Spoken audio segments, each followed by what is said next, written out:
Once you regain your sight, it is very hard to go blind again. The programming and brainwashing runs so subtly deep that we have all come to associate the notion of ancient with underdeveloped, less technologically advanced, and believers of mysticism. Consider the structures built throughout history.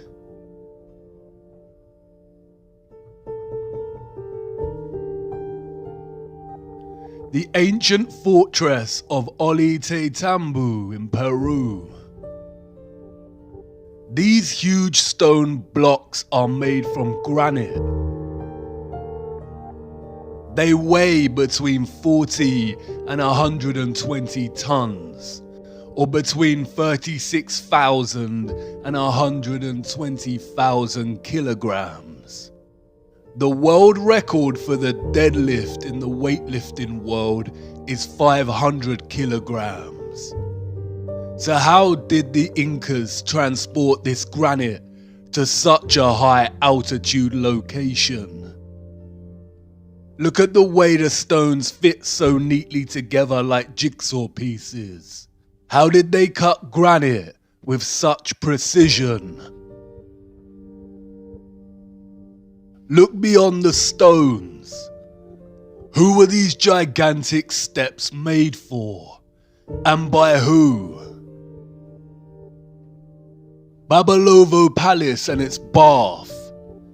This bath was allegedly created from a 160-ton piece of granite. 160 tons is 145,000 kilograms. The bath structure today weighs 48 tons, or 43,000 kilograms. They say it took the artist 10 years to create. But look, how perfect its curved structure is, and the upper rim of the bath. Yeah, right. No matter what fabrication they attach to this, creating such a structure by hand is impossible without advanced machinery. Alexandra Column, erected in 1834. The column is a single piece of red granite. It weighs 600 tons, or 540,000 kilograms. Again, how did they lift this in the 1830s, and how was it carved to such perfection? Look at the intricacy displayed in the statues of Capella San Severo. These were allegedly crafted in 1753. It is obvious this is not handcrafted. Cutting through a single piece of pure marble with such perfect precision and attention to micro detail is impossible without some kind of advanced machinery. History as we know it is a lie. These all point to civilizations with advanced technology. The photographs of Stonehenge and the Temple of Abu Simbel tell us to be skeptical of other historical structures, such as the pyramids.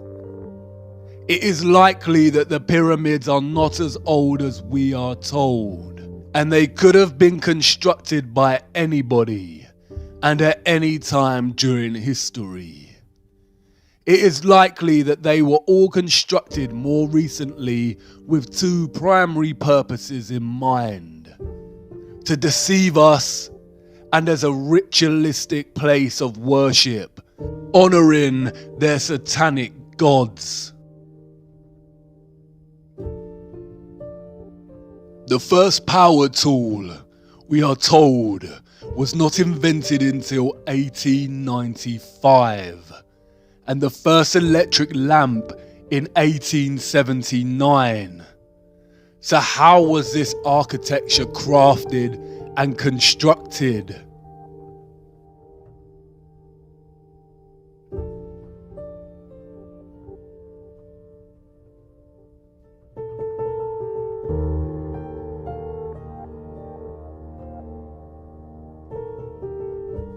It is so obvious this is not the truth. If you really look at all the cities of the world, you can see their stone structures and design would have actually been impossible if we are to believe the fabricated pre-industrial narrative and timelines.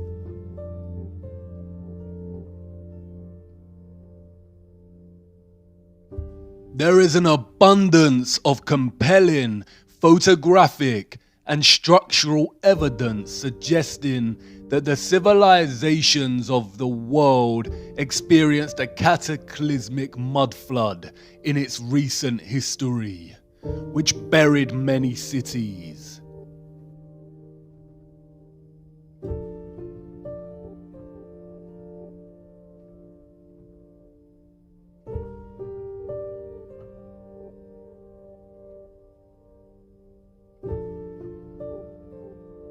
Cities with architecture built with advanced technology and that ran on free electricity.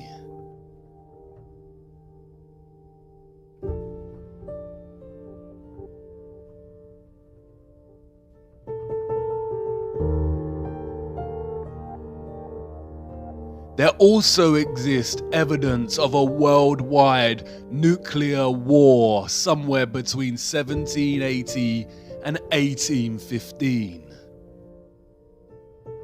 It all points to an early 19th century worldwide reset through depopulation. We also see old photographs of nigh-on deserted cities and of birthing stations and orphan trains, suggesting they needed to repopulate large areas of the world at some point.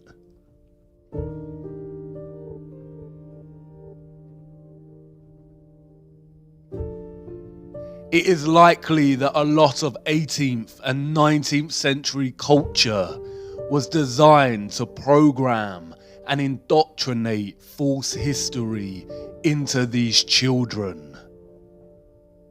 This is a topic to explore outside of this series, but it all suggests that our history has been heavily edited, timelines distorted and corrupted. The Mandela effect. Why do you think it was so easy for the Rothschilds to rise to power?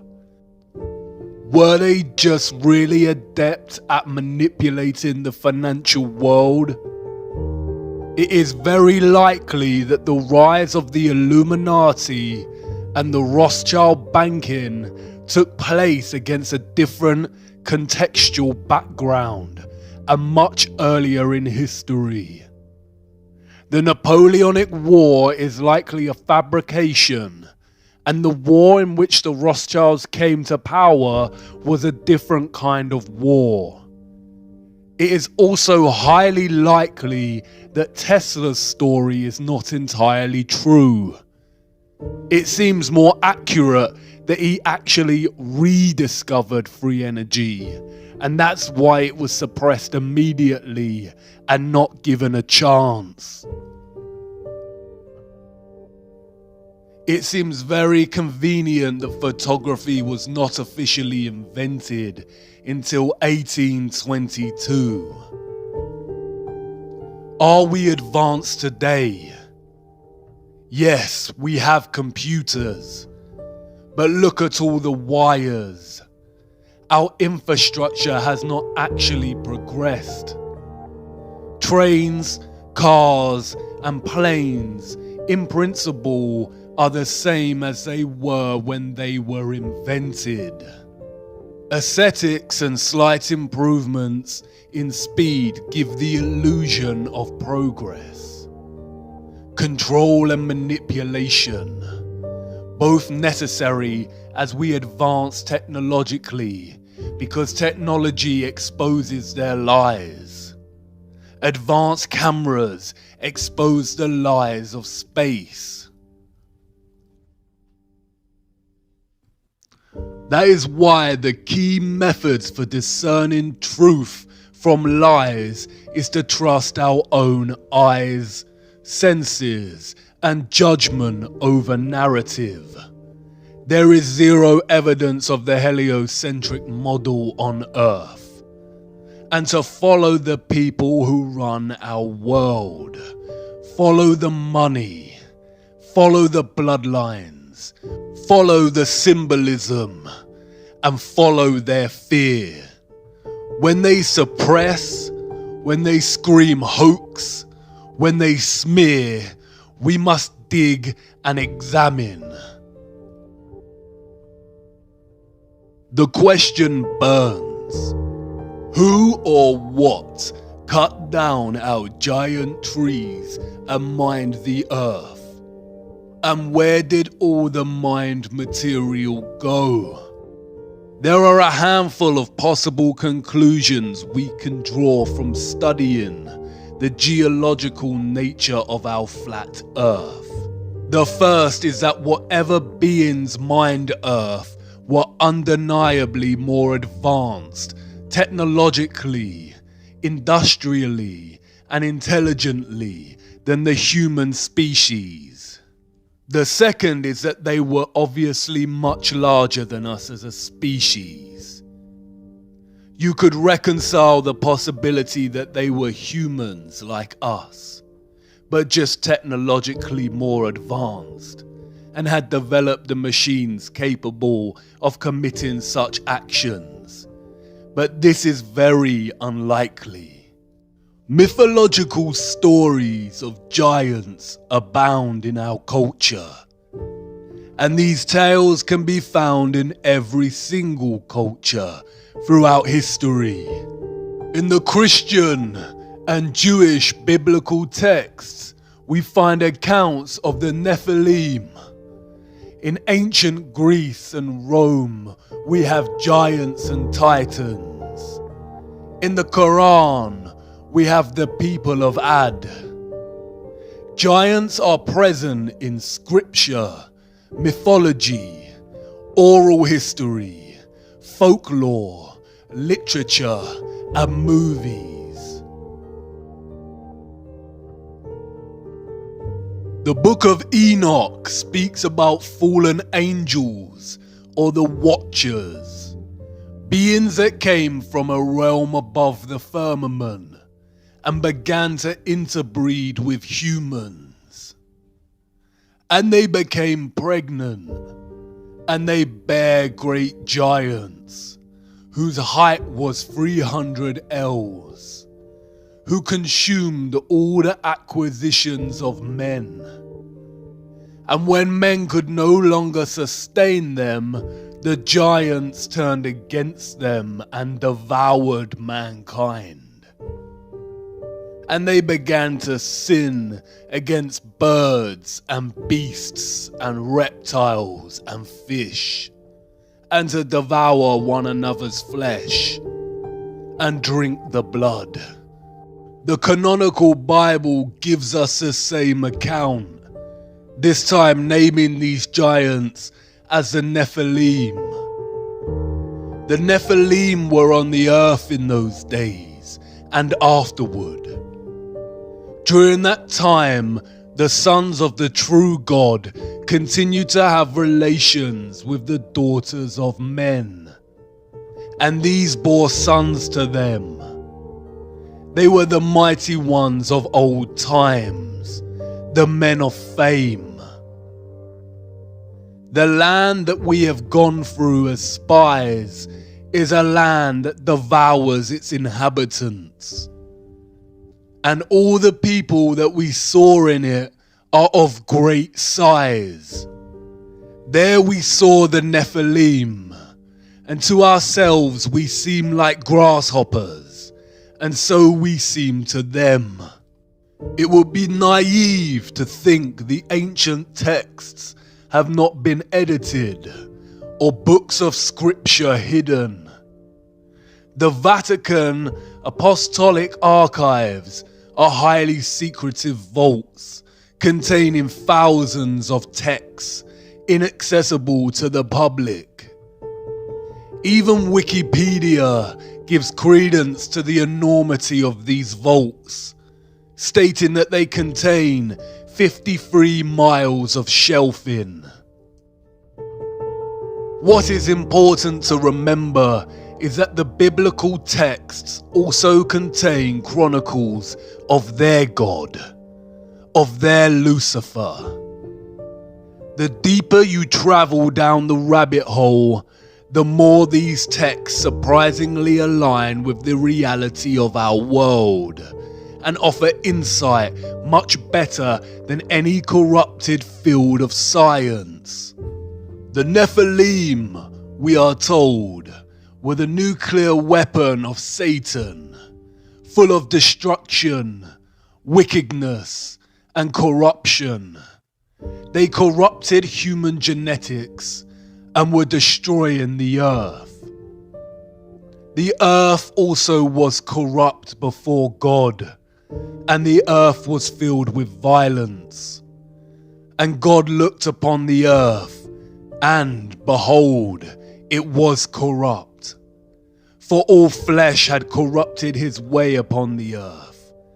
And God said unto Noah, the end of all flesh is come before me, for the earth is filled with violence through them. And behold, I will destroy them with the earth. And in those days Noah saw the earth, that it has sunk down, and its destruction was near. And all the fountains of the great deep burst forth, and the floodgates of heavens were opened. This is the story of the great flood that God created to rid the earth of the Nephilim and save humanity. Noah survived because he was the only human whose genetics had not been corrupted by the Nephilim. The Great Flood myth can be found throughout all cultures, including Hebrew, Hindu, Babylonian, Norse, Chinese, African, European, Mesoamerican, Mesopotamian, and Australian Aborigine. This is the same satanic method of deception we see with the many names of Lucifer throughout cultures.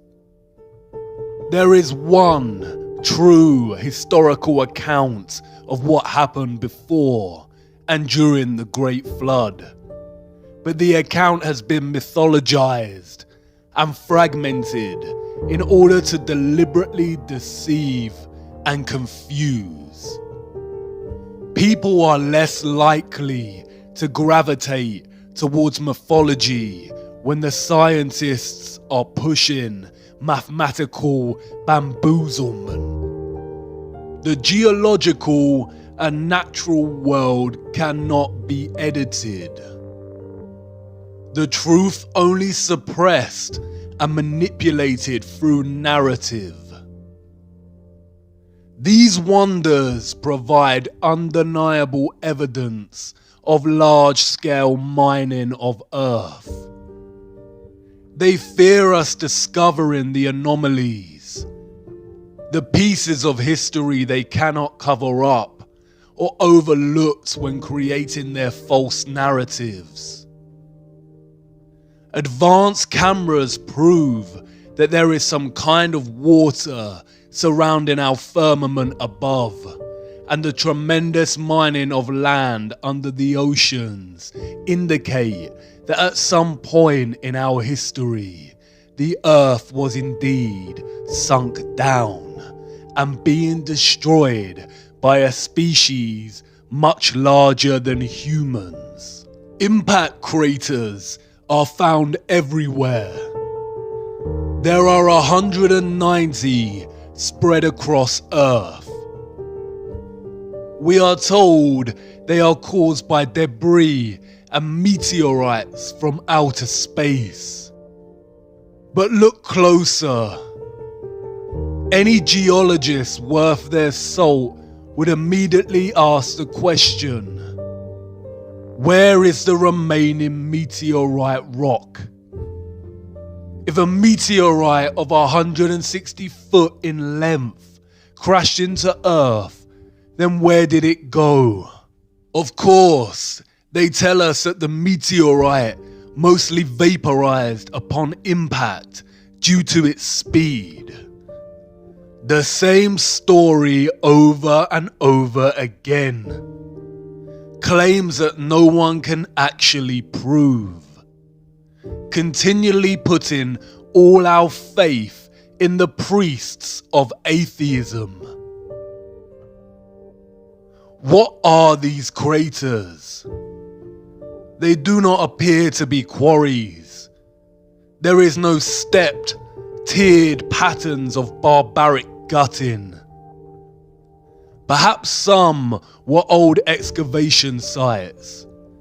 But look closer at the circular, upturned rim of these craters.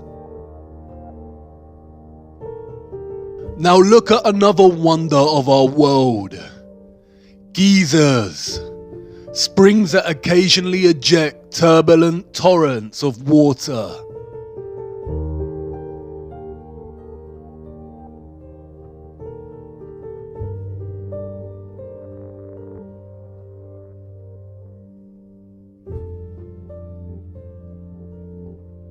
Can you see it?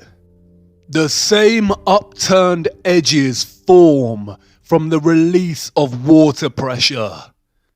There were not oceans on Earth during the Silicon era. It's interesting how some impact craters appear to be flooded, and while others show vegetation growth in the center, most likely from the moisture. As you can see, right in the middle is the opening in which the water comes up from and releases into the air. We can see traces of the old closed opening in the crater.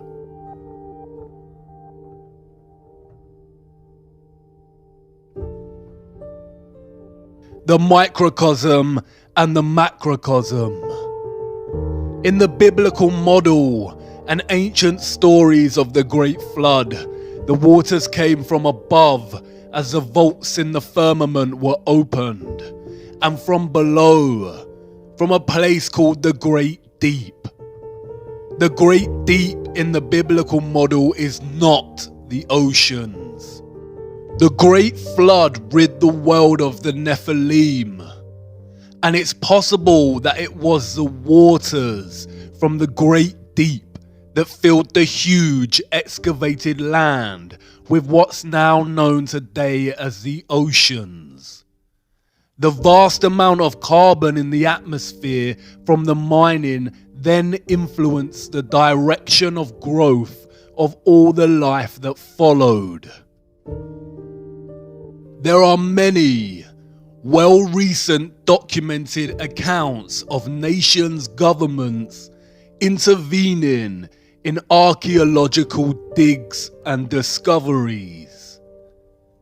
Many have written extensively about findings that directly contradict the mainstream narrative of humanity's historical geological timeline and challenge the Darwinian narrative of evolution.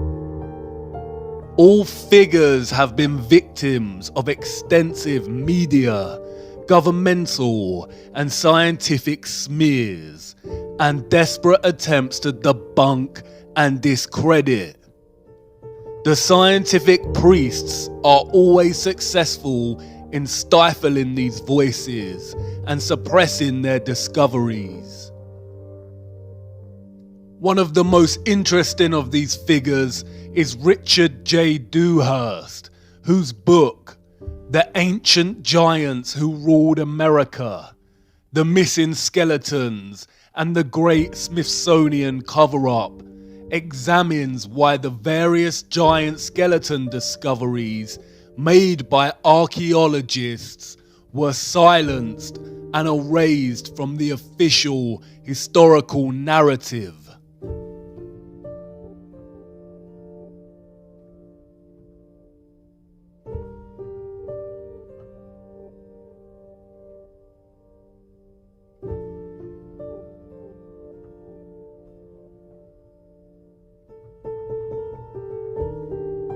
The idea of giants or of the Nephilim existing in our past seems stranger than fiction.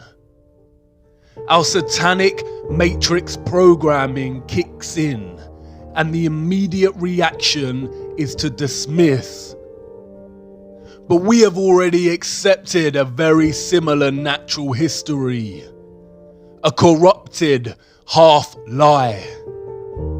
They've already told us that giants once roamed the earth, but in the form of these. We all know these. And it was a meteorite that supposedly wiped this species out.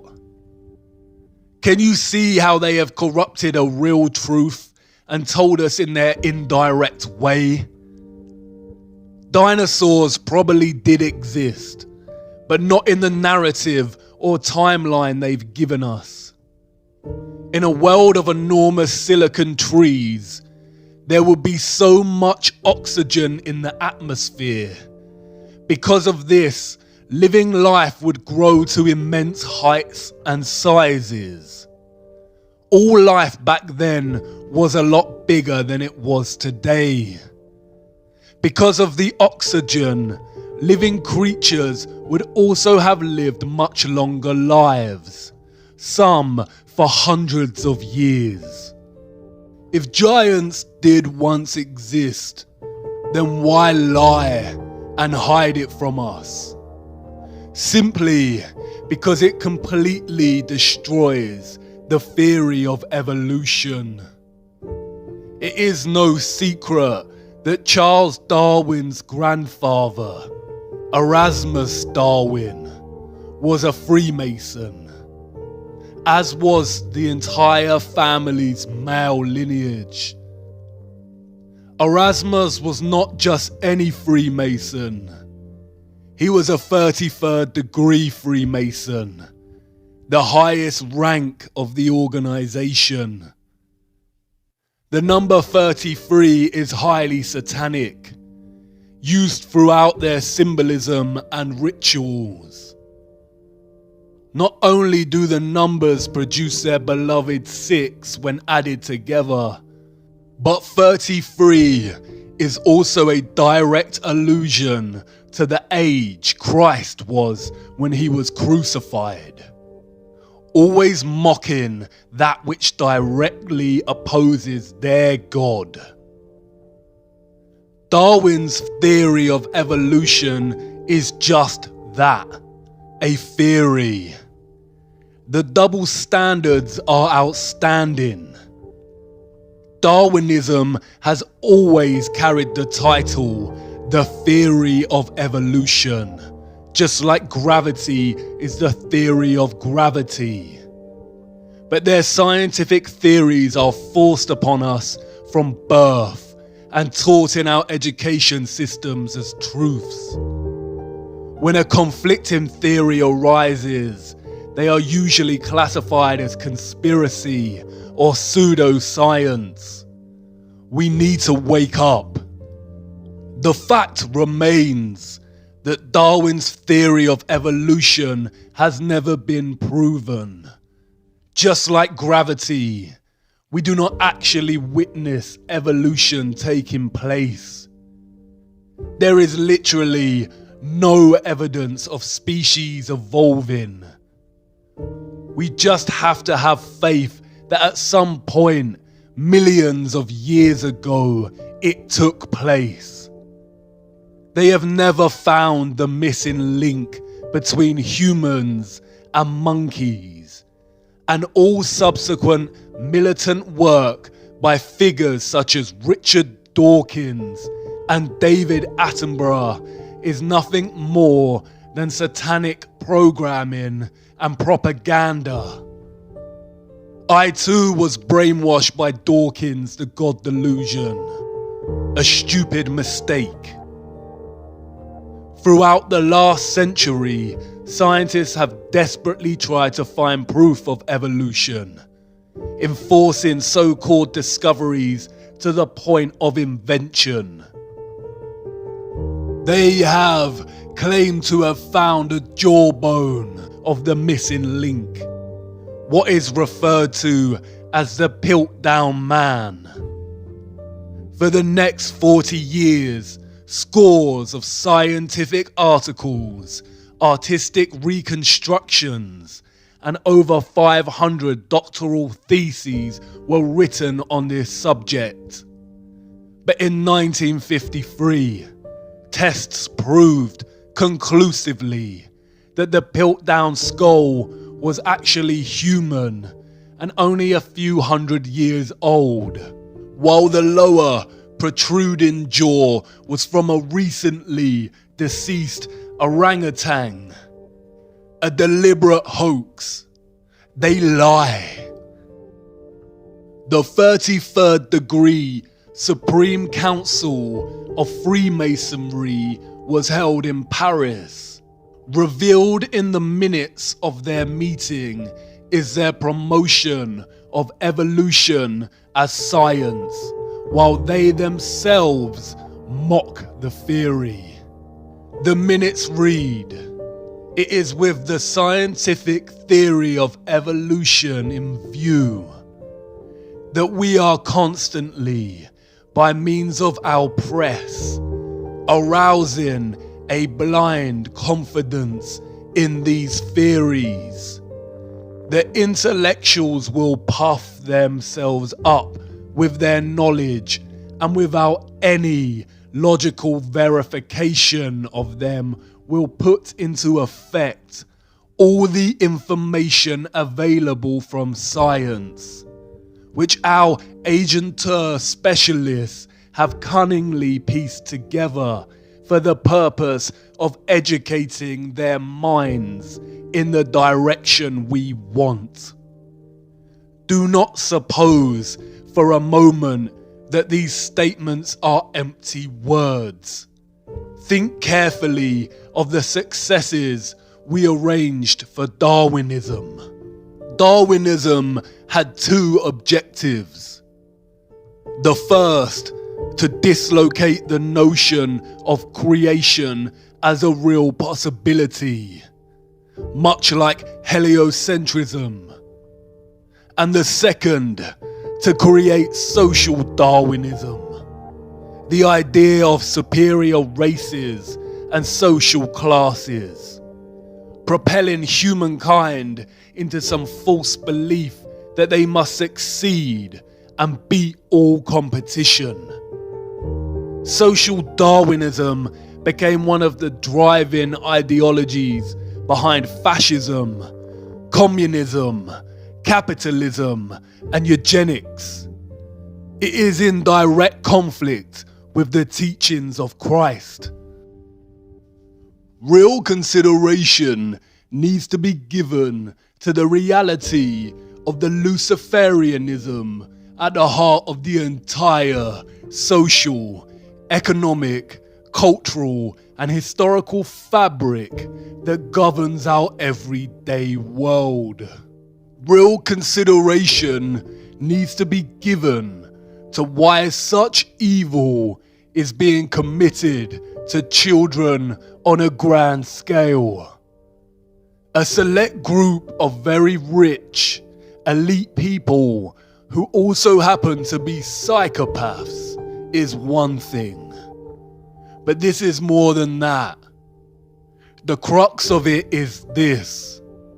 Lucifer worship, satanic slave control of the human population, and crimes against children could exist without the need to deceive us with heliocentrism.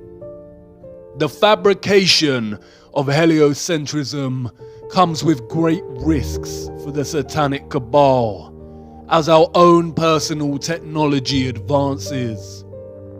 People are waking up and questioning the narrative. The spell that they cast over us years ago is slightly losing its grip. They are hiding something. Perhaps the source of good, a creator, prophecy, of a land. We are their slaves. They continually lie to us, committing crimes against humanity in the name of their Lucifer, while we are kept slaves, making them rich and supporting their twisted democracy. The possibility of other lands and planes of existence that they control or are controlled by is very probable. Whether accounts of the Nephilim are truly accurate, it is not possible to say. Admiral Byrd did state that there is land beyond the South Pole.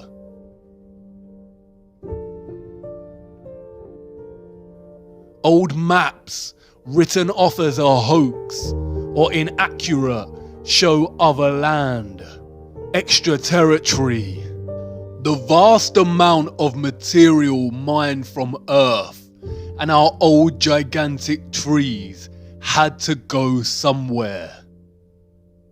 It is very possible that they have discovered a way out of the firmament at Antarctica and are able to leave.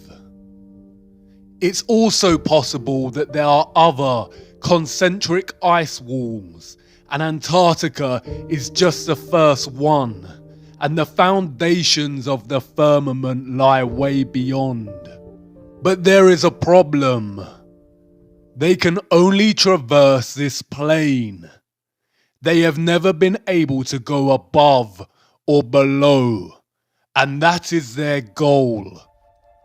The more you look closer, the more troubling it becomes, and the more it all aligns with the Christian biblical texts. Ye are of your father the devil, and the lusts of your father ye will do. He was a murderer from the beginning, and abode not in the truth, because there is no truth in him. When he speaketh a lie, he speaketh of his own, for he is a liar, and the father of it. Lucifer has always been clear on his ultimate goal. I will ascend above the heights of the clouds.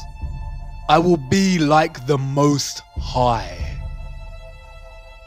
The Tower of Babel, the story on how the different languages of the earth came to be. Nimrod, a Luciferian gigantic king, built the tower to reach up upon heaven, to reach the firmament and be like the Most High.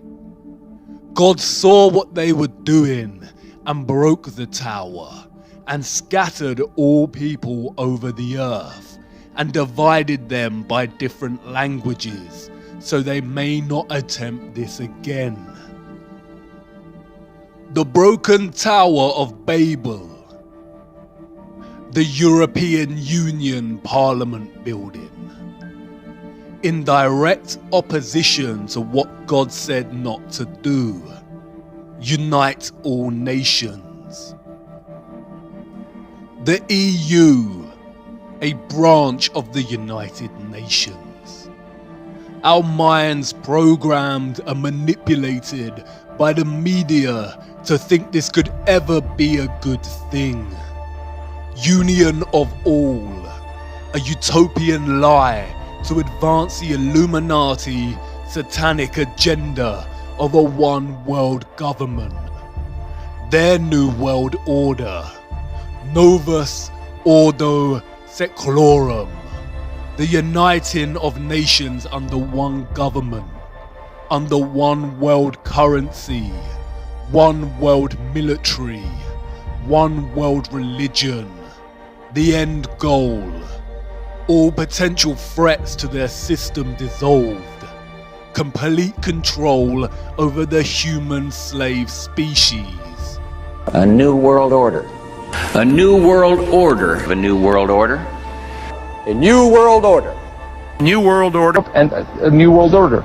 A new world order. A new world order. A new world order. A new world order. A new world order. A new world order. A new world order. World order. A new world order. As I've told you before, because I love it so much, Novus Ordo Seclorum, a new order for the centuries, for the ages, forever. The international order. Global governance. Global governance. Global governance. Global society. Global influence. And people talked then, in 1990, of a new world order. The reference to the Tower of Babel signals another motive, a more sinister one. Lucifer's goal to ascend like the Most High. They have been trying to breach the firmament for years. Operation Dominic and Fishbowl were attempts to nuke the firmament. Although we weren't able to shatter that highest, hardest glass ceiling this time, thanks to you, it's got about 18 million cracks in it. The mysterious Libyan desert glass, scattered over hundreds of kilometers in the Sahara Desert. This mysterious glass puzzles scientists. Some theorize that it is formed from nuclear explosion. The glass is nigh on pure silica and is so strong it has a melting point of 1,600 degrees. Crystal remains. But of what? The trees? Maybe not.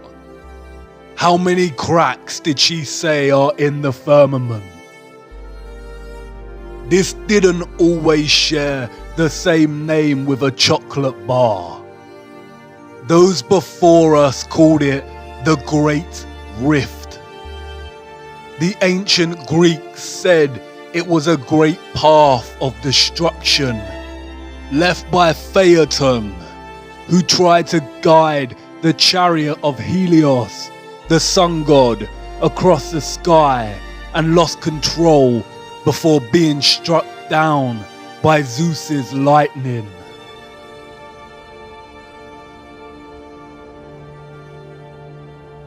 They've been trying to breach the firmament for thousands of years. The Great Rift, the scarring of their barbaric failed attempts. Glass of pure silica, a silicon dome, a semiconductor separated by the waters, the electrical conductors, powering the luminaries through vibrational electromagnetic energy. They use quantum physics to articulate the properties of semiconductors. They call it the crystal lattice, the description of atoms, ions, and molecules in crystalline matter.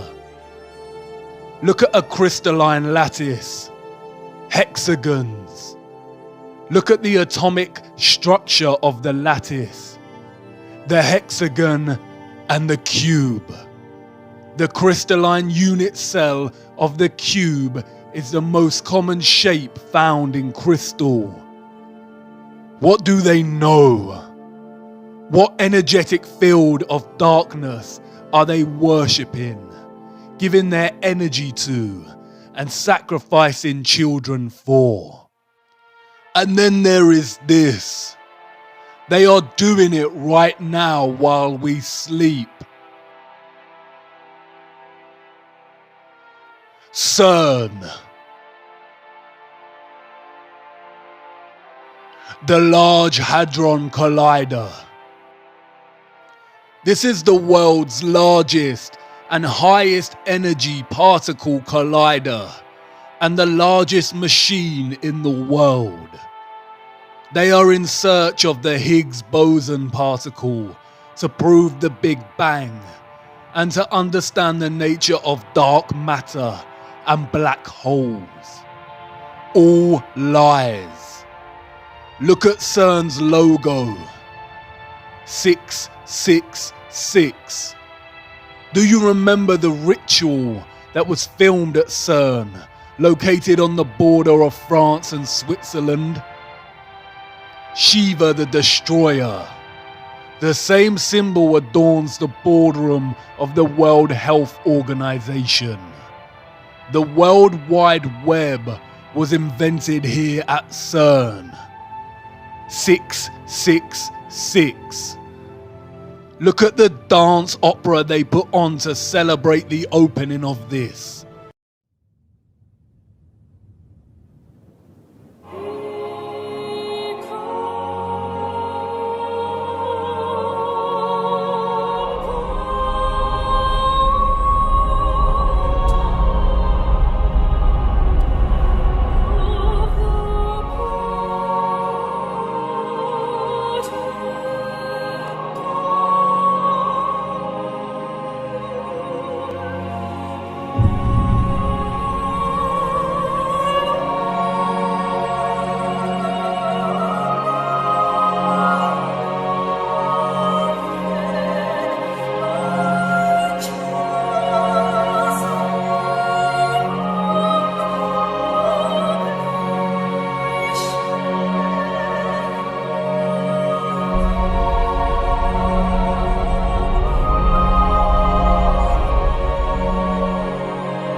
These are supposed to be scientists.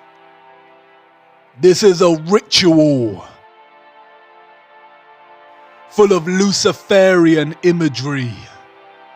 Lucifer, oh how you fell. Look, Shiva's dance of destruction. And the fifth angel sounded, and I saw a star fall from heaven unto the earth, and to him was given the key of the bottomless pit. And they had a king over them, which is the angel of the bottomless pit, whose name in Hebrew tongue is Abaddon, but in the Greek tongue hath his name Apollyon. Apollyon, Apollo again, the moon landing missions. The town in France where CERN is located is called Saint-Jean-Pied. The name Pied comes from the Latin Apollyasum, and it is believed that in the Roman times a temple existed in honor of Apollo, right here where this French town is situated. And the people who live there believe that it was a gateway to the underworld. What did God banish to the bottomless pit? The souls of the Nephilim. You've seen this geometry before. The 8-spoked wheel. It is the wheel of time.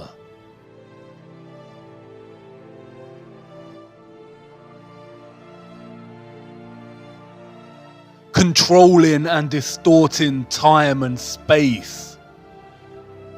They are openly telling us what they are doing. The key to the bottomless pit.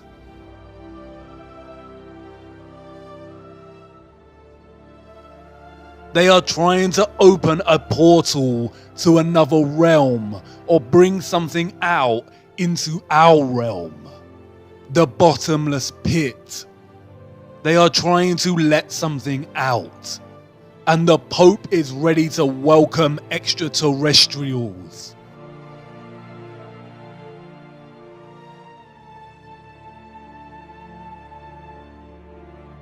The sculpture in the Vatican is called Resurrection. Does this look like Christ to you? They are trying to resurrect something, but it is not Christ, and they are not aliens. The whole alien deception has been programming us from the beginning to accept something other. Some kind of life that is not human, but something else. Look at the satanic symbolism at the ceremony dedicated to the opening of the Gotthard Tunnel in Switzerland. This was put on by CERN.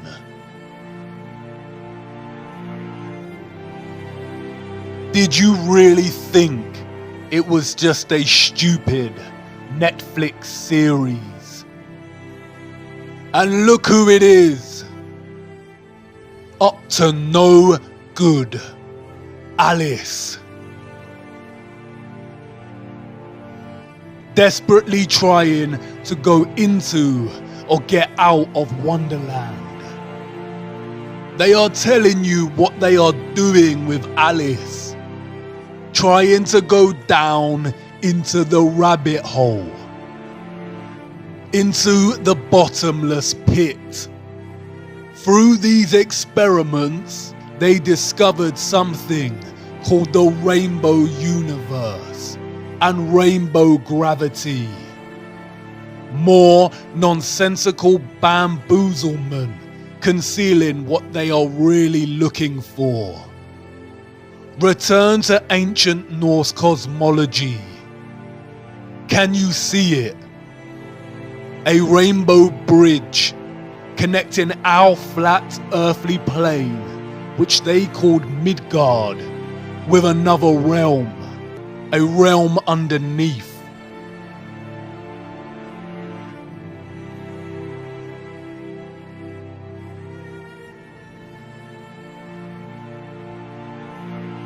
You did not notice the enormous trees before, did you? Heed it now. The underworld they called Hell and Niflheim. Niflheim is very similar to the word Nephilim. Hell is the same biblical hell, or what the ancient text called Sheol. The Rainbow Bridge also connects to Valhalla, the city of Asgard, or what is known as Heaven, a path to ascend to the Most High. It doesn't matter if you cannot move beyond your programming to conceive this as a real possibility. It doesn't matter if you believe in it. What matters is that they do believe in it, and they rule and own you. Stranger than fiction, a paradox. The deeper down the rabbit hole, the more upside down everything becomes. and yet it all starts to make sense. Do you understand the enormity of their lies? The human slaves of Earth, being fooled into thinking they are a random product of coincidence on a lonely rock. Learning this at such a young age and never giving it another thought. Fed to the brim with Hollywood fantasy movies, so the actual world lost its colour. Their spirituality denied, the truth of good and evil denied, any chance of living a life of righteousness replaced with the satanic worship of materialism and debased Darwinism, and all the while their masters, the cult leaders, are desperately trying to bridge realms and ascend from this plane to the Most High. What will it take to wake humanity? While they are sleeping, this is happening. The tower is being rebuilt, and the little freedom we had to begin with is vanishing. The dawn of their new world order is coming.